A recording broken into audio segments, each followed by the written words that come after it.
You smell it before you see it. Rot, iron, fear. You're a merchant, Ottoman Empire, 1462. You've been traveling for 3 days through Wallachia, and your horse just stopped moving, refuses to go forward. You dismount, walk ahead to see what's wrong. That's when you see the forest.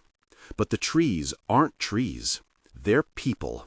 Hundreds of them, maybe thousands, planted in exact rows along the ridge. Their faces turned toward you, their bodies suspended between earth and sky at angles that shouldn't be possible. The wind moves through them. You hear it. A distant sound, not quite a scream, not quite silence, something in between. The sound of drying flesh moving against wood. You step closer. You shouldn't, but you do. The first one you see clearly is a woman. Her eyes are still open. Crows have taken pieces, but not everything. She's been here maybe 4 days, 5. Long enough that decomposition has started. Not long enough that she's stopped being recognizable as human.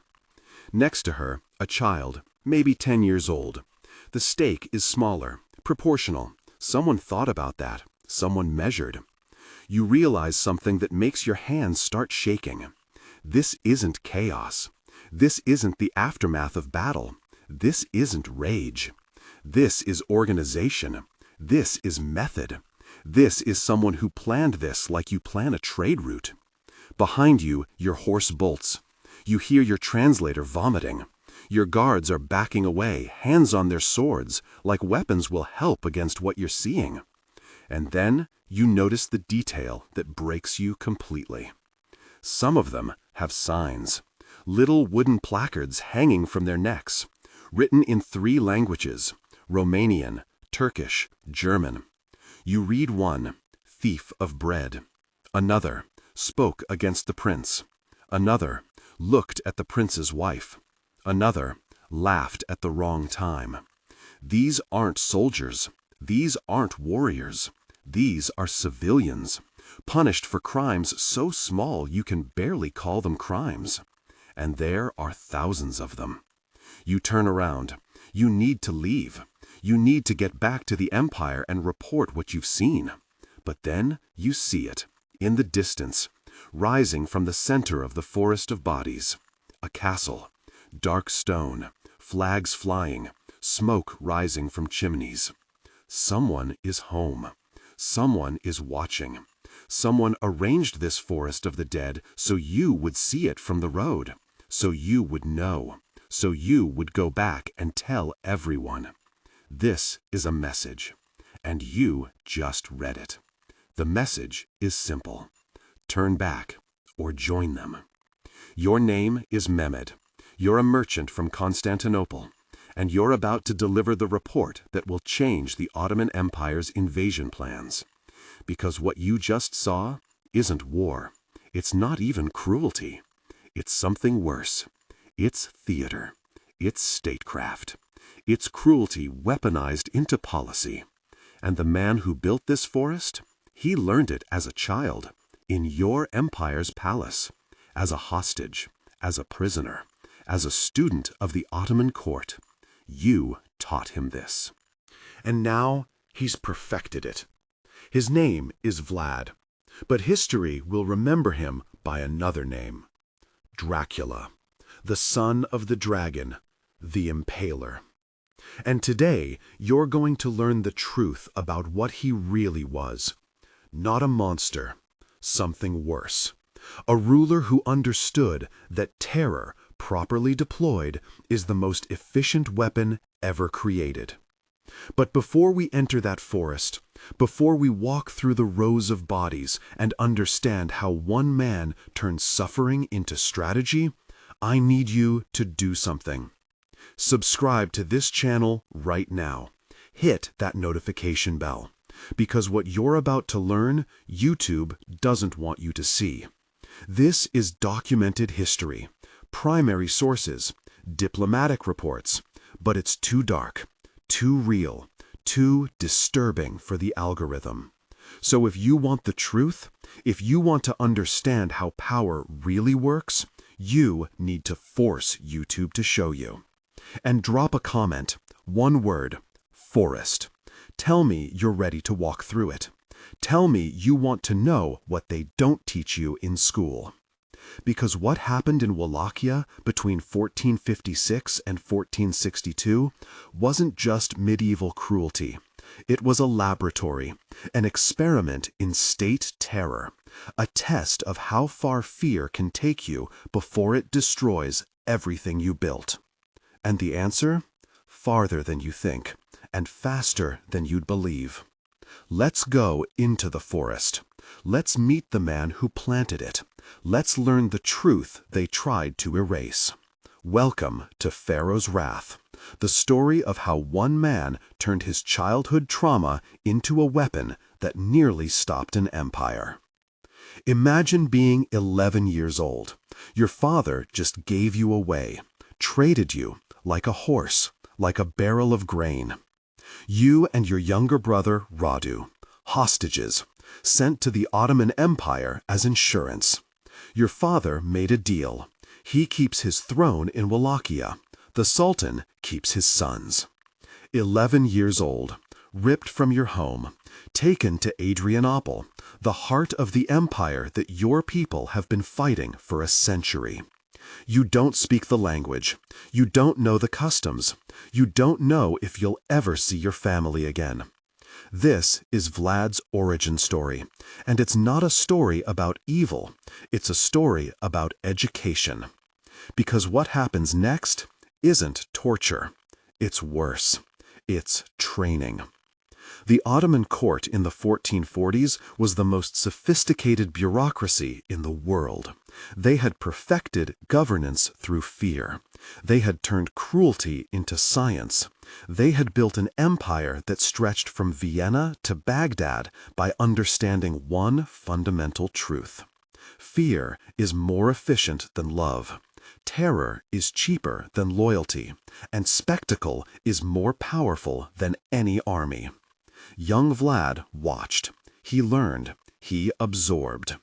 He saw how the Ottomans dealt with rebels, not with quick executions, with public displays, with methods designed to make you watch, to make you remember, to make you tell everyone you know what you saw. He saw how the Sultan's men would impale criminals along the roads leading into Constantinople, not hidden, visible, positioned so that every traveler, every merchant, every ambassador would see them and understand the message. Obey, or become part of the display.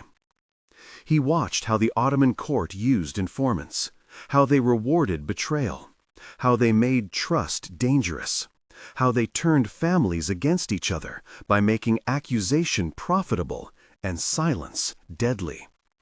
He learned that bureaucracy can be a weapon, that paperwork can kill more efficiently than swords, that administrative systems designed to track and categorize human beings can be repurposed to make suffering legible and therefore scalable.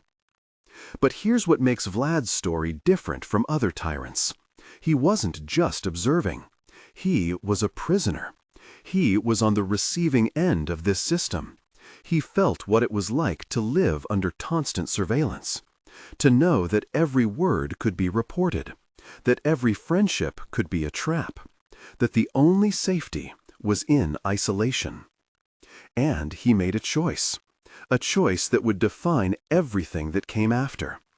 If this is how power works, he thought, then I will master it. I will learn these methods better than my captors. And when I return home, I will use them. Not because I'm cruel, because they work. This is the key. Vlad didn't become a monster because he was insane. He became a monster because he was rational. He calculated that terror, properly applied, could compensate for weakness. That a small, vulnerable principality trapped between the Ottoman Empire and the Kingdom of Hungary could survive by becoming too terrifying to conquer. That fear could be a force multiplier. that one forest of impaled bodies along a strategic road could do the work of 10,000 soldiers. And he was right. That's the part that disturbs historians. That keeps them debating 6 centuries later. Because Vlad's methods worked. In the short term, brilliantly, horrifically, effectively. But we're getting ahead of ourselves. First, we need to understand what happened to that 11-year-old boy during his 6 years as a hostage in the Ottoman court. His younger brother, Radu, adapted, converted to Islam, became a favorite of the Sultan, learned to love his captors, or at least learned to perform that love convincingly enough to gain privileges. Vlad refused. He held on to his Orthodox faith. He resisted cultural assimilation. He remained visibly, defiantly Wallachian. And he was punished for it, repeatedly. Not executed. That would defeat the purpose of taking hostages. But disciplined, in ways designed to break his will without breaking his body. They used isolation, psychological pressure, the constant threat of violence that never quite arrives, the uncertainty that is, in many ways, worse than pain. By the time Vlad was 17, when political circumstances finally allowed his release, he wasn't the boy who had arrived 6 years earlier. He was something else, something harder, something that understood power in ways that most rulers never would. He had learned the most important lesson the Ottoman Empire could teach. Violence is only effective if people know about it, if it's visible, if it's spectacular, if it tells a story that travels faster than armies. And when Vlad returned to Wallachia, when he finally took the throne his father had lost, he brought those lessons home. He brought a blueprint, a methodology, a system for turning human suffering into political advantage. And he was about to test it on the largest scale history had ever seen. Vlad becomes Prince of Wallachia in 1456. He's 25 years old, and he inherits a disaster. The nobility is fractured, corrupt, more loyal to foreign powers than to their own prince. They murdered his father. They buried his older brother alive. They think this young man who spent his childhood as an Ottoman hostage will be easy to control. They're wrong. Vlad's first act as prince is to invite the nobility to an Easter feast, traditional, expected, a gesture of reconciliation. 500 nobles arrive, dressed in their finest, expecting wine and diplomacy and the usual political theater. What they get instead is a lesson in power. Vlad asks them a question. How many princes of Wallachia have you served in your lifetime? The older nobles brag, 15, 20, 30. They've outlasted dynasties. They're proud of their ability to survive regime changes, to adapt, to betray. Vlad smiles. Then he gives an order. Arrest them all. The older nobles, the ones who boasted about their longevity, the ones who admitted they'd served too many princes to count, they're taken outside, and they're impaled, right there, in the courtyard, while the feast continues inside. The younger nobles, the ones who had only served a few princes, they're given a different punishment. They're marched 60 miles north, to the ruins of a castle, Poinari Castle, barely standing, half destroyed. And Vlad gives them tools, stone, mortar, wood. Rebuild it, he says, with your own hands, in your fancy clothes, until the castle is finished or you're dead, whichever comes first. Most of them die.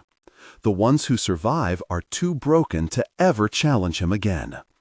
This is Vlad's opening move, and it tells you everything you need to know about how his mind works. He's not killing for pleasure. He's killing for message.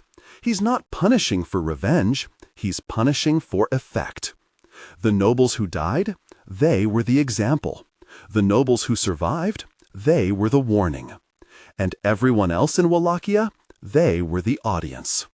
Within months, Vlad transforms the political landscape. Corruption disappears. Not because people suddenly became moral, because the cost of corruption is now visible, measurable, terrifying. He creates laws, strict ones, public ones, and he enforces them with absolute consistency. Steal a loaf of bread? Impaled. Cheat on your spouse? Impaled. Lie to a customer? Impaled. Dodge taxes? Impaled. The punishments are disproportionate, obviously, deliberately. Because Vlad isn't trying to be fair, he's trying to be predictable. He wants you to know with absolute certainty what will happen if you break his rules. He wants the consequence to be so extreme that you can't rationalize taking the risk. And here's where it gets psychologically sophisticated. Vlad doesn't hide the bodies, he displays them. Along roads, near markets, at crossroads, in sightlines. He arranges them in patterns, hierarchies. A noble gets a taller stake. A merchant gets positioned near trade routes. A thief gets placed where other thieves will see him. The geometry matters. The maintenance matters. Guards are posted not to remove the bodies, but to ensure they stay visible until decomposition completes its work. This is social engineering through architecture. This is using space and visibility to create a distributed surveillance system where the punishment itself becomes the watcher. You don't need soldiers on every corner when every corner has a body on a stake. Foreign merchants visiting Wallachia during this period report something disturbing. The country is completely safe. You can leave gold in the street and no one will touch it. Crime has functionally disappeared. But they also report that the roads smell like death, that you can't travel anywhere without seeing human beings used as signposts, that the entire principality feels like one massive graveyard where the dead haven't been buried because their function isn't finished. This is the paradox. Vlad creates order, real order, the kind of security that merchants love and that enables economic growth. But the cost is visible everywhere. The country is safe because the country is terrified. And Vlad knows this can't last forever. He knows that fear is a resource that depletes with use, that eventually people adapt, become numb, find ways to resist. So he escalates, constantly, unpredictably. He holds a feast, invites beggars, hundreds of them, feeds them, gives them wine, asks them if they want to live without worry, without hunger, without suffering. They all say yes. He locks the doors, sets the building on fire, burns them alive. When his advisors ask why, he says, "I freed them from suffering, just like they asked." This is psychological warfare at its most sophisticated, because now no one knows what Vlad means when he speaks. Generosity might be a trap. Mercy might be cruelty in disguise. The only safe assumption is that nothing is safe. He's not just controlling behavior, he's controlling interpretation. He's making reality itself unstable. And then the Ottoman Empire invades. Stop. We need to talk about what happened in June 1462, because this is the moment that defines everything. Sultan Mehmed II, the man who conquered Constantinople, the most powerful ruler in the world. He's marching into Wallachia with an army of 90,000 men. Vlad has maybe 30,000, and half of them are barely trained peasants. By every military calculation, Wallachia should fall in weeks. Vlad should surrender or flee. The Ottomans should roll through the country like they've rolled through a dozen others. But then the Ottoman scouts ride ahead of the main army, and they see something, a forest. But when they get closer, they realize the forest is made of 20,000 impaled Ottoman prisoners. 20,000! Arranged in concentric circles around the approach to the capital. Some of them have been there for weeks, some for days. Some were put up that morning. All of them are Turkish soldiers, captured in previous raids, positioned specifically for this moment, for this army, for this sultan. The Scots ride back, report to Mehmed. The sultan doesn't believe them, thinks they're exaggerating. He rides forward himself to see. And what he sees makes him stop. For 3 days. The entire army, 90,000 men, stopped by 20,000 corpses. This is documented in Ottoman records, in letters Mehmed sent back to Constantinople, in chroniclers' accounts on both sides. The Sultan's army didn't collapse from fear alone. It collapsed from something more practical: disease, contamination. The rotting bodies were breeding grounds for plague. Getting too close meant risking infection. The smell was so intense that horses refused to advance. Soldiers were vomiting, falling sick. But more than that, it was morale. You're an Ottoman soldier. You've conquered half the known world. You've taken cities that had stood for 1,000 years. You've never seen anything stop your empire's advance. And now you're staring at 20,000 of your fellow soldiers, dead, displayed like trophies, arranged in patterns that someone clearly spent time planning. You realize that the man you're fighting isn't just defending his country. He's sending a message, and the message is clear. I don't care about victory. I don't care about survival. I care about making you pay a price so high that even winning isn't worth it. This is asymmetric warfare perfected. This is a small power finding the one weapon that a large power can't defend against: spectacle. Mehmed's advisors are arguing. Some want to push forward. Some want to withdraw. Some want to negotiate. The army is fracturing, not from enemy action, from psychological collapse. And Vlad knows this. He's sitting in his castle, watching, waiting. Not because he has a plan to win a conventional battle, because he doesn't need one. He's already won. The moment Mehmed stopped, the moment the Ottoman army hesitated, the moment fear became a factor in their calculations, that was the victory. Now here's the part they don't tell you in history class, the part that makes this story more complicated than evil tyrant terrorizes invaders. Mehmed eventually withdraws, not in defeat, but in calculation. He decides that conquering Wallachia will cost more than it's worth, that Vlad has made the price too high. He leaves Vlad's brother, Radu, behind, with a smaller army and a mission to take the throne. And it works, not through battle, through politics, through offering Wallachia's nobles a better deal, a ruler who won't impale them, a prince who learned to love the Ottomans instead of hate them. Vlad's own people betray him, turn him over. Within months, he's captured, imprisoned, removed. The forest of the dead stopped an empire, but it couldn't stop the corrosion of his own political base. If you're still watching, you just learned something most history books skip: that terror can win battles, but it can't win the peace that follows. Subscribe right now if you want more content like this, content that doesn't sanitize history, that treats you like an adult who can handle complexity.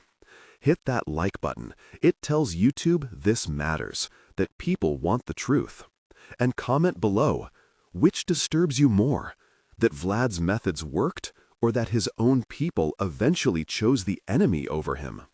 Because what happens next is the final act, the imprisonment, the return, the last desperate attempt to rebuild an empire of fear. And the ending that no one saw coming. Vlad is arrested in 1462, handed over to the Hungarian king, his ally, or so he thought. He spends 12 years in prison, not in a dungeon, in comfortable captivity, a political prisoner, valuable enough to keep alive, dangerous enough to keep locked up. During those 12 years, Wallachia descends into chaos. Radu rules as an Ottoman puppet. The nobility reasserts its power. Corruption returns. The order Vlad built collapses. And in 1474, something changes.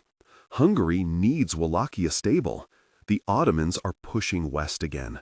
The political calculation shifts. Vlad is released, given an army, sent back to reclaim his throne. He's 43 years old.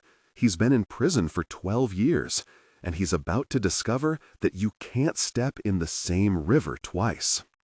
When Vlad returns to Wallachia, he tries to restart the old system.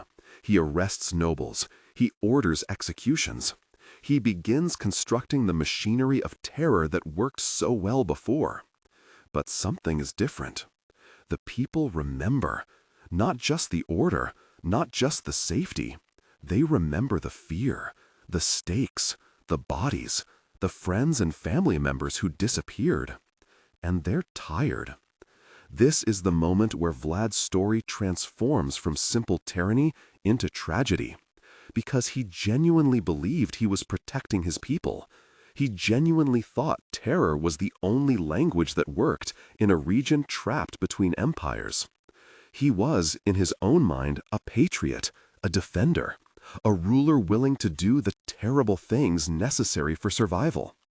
But patriotism built on corpses isn't sustainable. Order maintained by fear is always one betrayal away from collapse.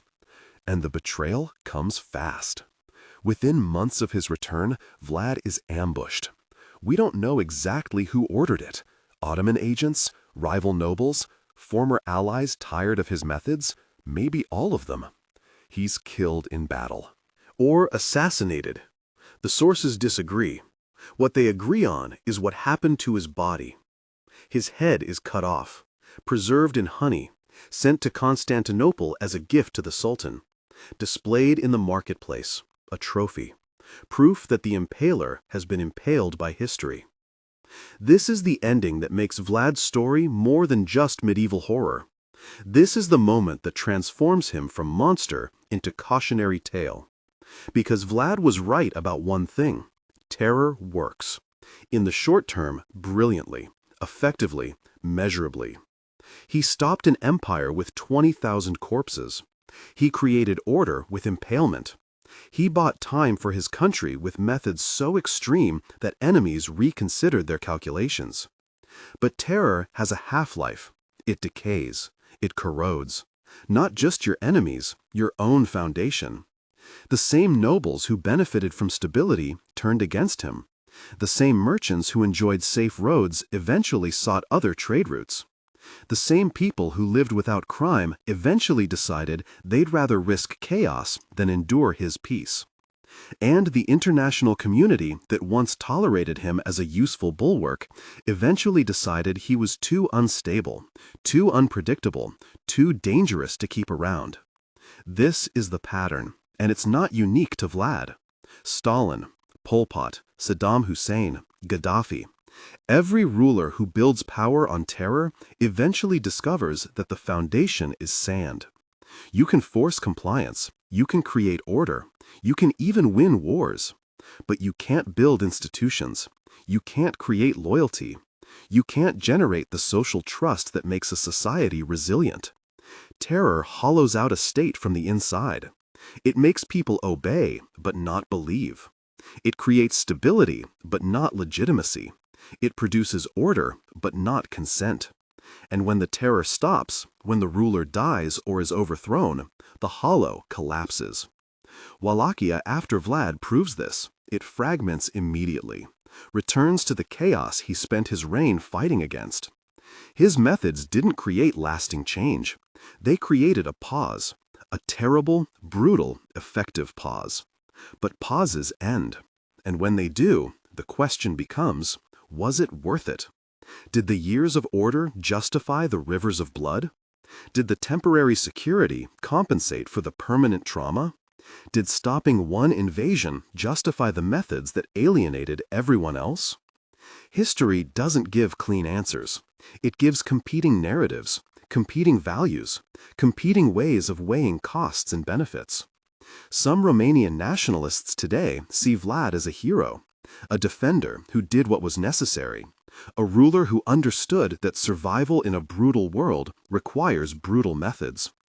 Others see him as a warning, an example of how easily violence becomes policy, how quickly extreme measures become normalized, how the defense of a nation can become indistinguishable from its destruction. Both views have evidence, both have logic, both have moral weight. That's what makes this story so disturbing. It's not a simple tale of good versus evil. It's a case study in the terrible mathematics of power. How much cruelty is acceptable to prevent conquest? How much freedom can you sacrifice for security? How much humanity can a ruler lose while claiming to protect the human? Vlad thought he had the answers. He thought terror was a tool that could be controlled, deployed, managed. He was wrong, or at least not entirely right. Because tools change the hands that hold them, methods shape the minds that employ them, and systems built on fear eventually fear themselves. Here's where Vlad's story gets truly strange, because what happened after his death matters as much as what happened during his life. The German printers got hold of the story. In the late 1400s, printing presses were new, sensational, hungry for content that would sell. And nothing sold like horror. They printed pamphlets, woodcuts, illustrated stories about Vlad the Impaler, the man who made forests out of people, the ruler who drank blood, the tyrant who tortured for pleasure. Most of it was exaggerated, some was invented, but it didn't matter. The story was too good, too visual, too perfectly designed for the new medium of mass printing. Within decades, Vlad transformed from historical figure into literary monster. His actual deeds, already extreme, were amplified into mythology. His strategic use of terror became sadistic pleasure. His calculated cruelty became supernatural evil. And then, 4 centuries later, an Irish novelist named Bram Stoker was researching Eastern European folklore. He found the stories about Vlad, about the name Dracula, about the prince who supposedly drank blood and terrorized his enemies. And he wrote a novel that would become more famous than the historical figure it was loosely based on. A novel that would transform Vlad from footnote into cultural icon. Dracula, the vampire, the monster who lives forever by consuming the blood of the innocent. Now, here's the irony that should make you uncomfortable. The fictional Dracula, the vampire, is less terrifying than the real Vlad. Because vampires aren't real. They're fantasy. They're safe to be scared of because they don't exist. But Vlad did exist. His methods were real. His forest of impaled bodies was real. His use of terror as statecraft was real. And more than that, his methods worked. That's the part that keeps historians awake. That generates endless debates, that forces us to ask uncomfortable questions. Because if we say Vlad was simply evil, simply monstrous, we miss the lesson, we miss the warning. Vlad wasn't insane. He wasn't uniquely cruel. He was strategic, rational, effective. He learned from the Ottoman Empire. He adapted their methods. He perfected their techniques. And he deployed them with the calculated precision of a military campaign. He was, in other words, doing what states do, taking violence and making it systematic, taking cruelty and making it policy, taking suffering and making it useful. The difference is scale and visibility. Most states hide their violence, bury it, classify it, make it invisible. Vlad made his visible, deliberately, as the point. And that visibility, that spectacle, is what transformed him into a monster in our cultural memory.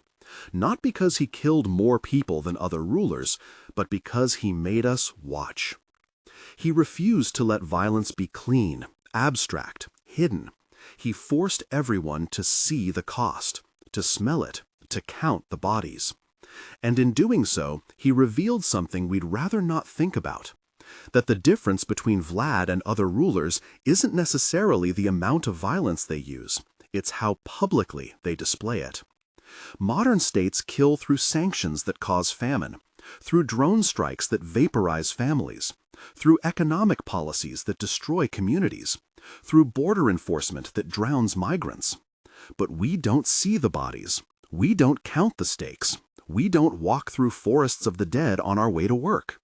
So we tell ourselves we're different, more civilized, more humane. Are we?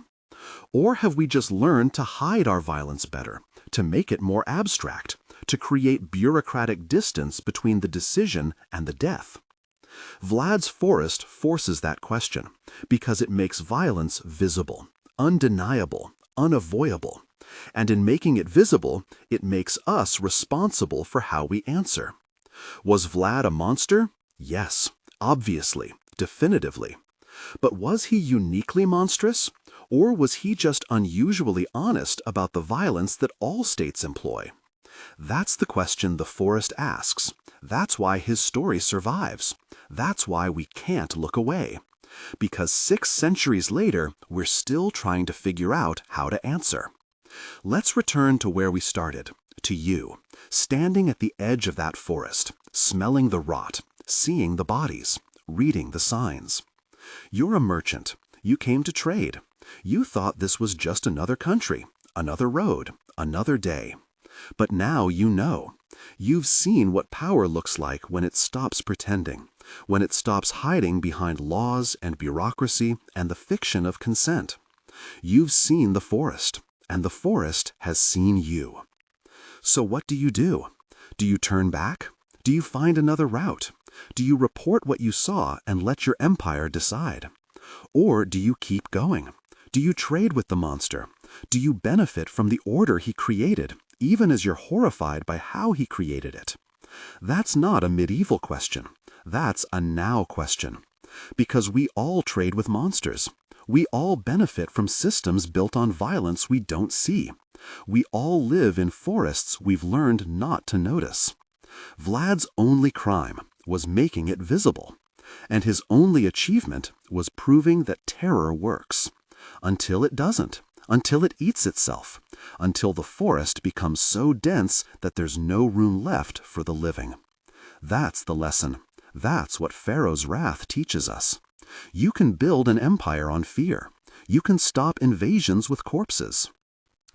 You can create order through terror. But you can't build a future that way. You can't create institutions. You can't generate trust. You can't make people believe in something beyond the next impalement. Vlad bought time for Wallachia, maybe a decade, maybe 2. But he couldn't buy permanence, couldn't buy legitimacy, couldn't buy the thing that makes states last, the consent of the governed.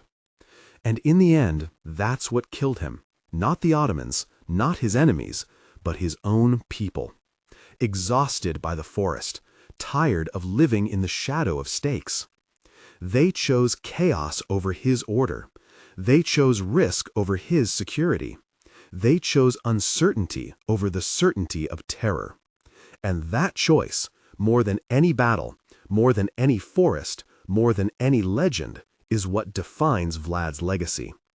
He was defeated by the thing he thought he'd solved. The human need for something more than survival.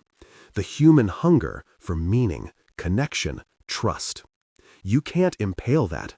You can't terrorize it into submission. You can't build a forest thick enough to hide from it. It endures, it waits, and eventually it reclaims the ground where the stake stood. If you've made it this far, you've walked through the forest with me. You've stood at the edge of the clearing. You've seen what history looks like when you strip away the mythology and face the methods. Here's what I need you to do. Subscribe, because this channel exists to walk through forests other people avoid, to ask questions other people won't, to treat history as something more than entertainment. Like this video, not because you enjoyed it, but because you think this matters, because you think people should know what power actually looks like. Share it. Send it to someone who thinks they know history, to someone who believes the past is simpler than the present, to someone who needs to walk through a forest of their own. And comment. Tell me what disturbs you more. That Vlad's methods worked? That we still trade with monsters? That the forest never really went away? Or that you're standing in one right now and you've learned not to notice?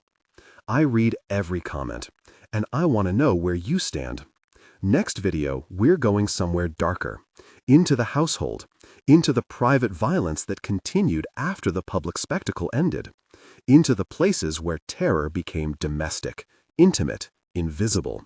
You won't want to miss it. Until then, remember the forest. Remember the merchant who turned back. Remember the empire that stopped. And remember that 6 centuries later, we're still trying to figure out if Vlad was the monster or if he was just the mirror. See you in the next one.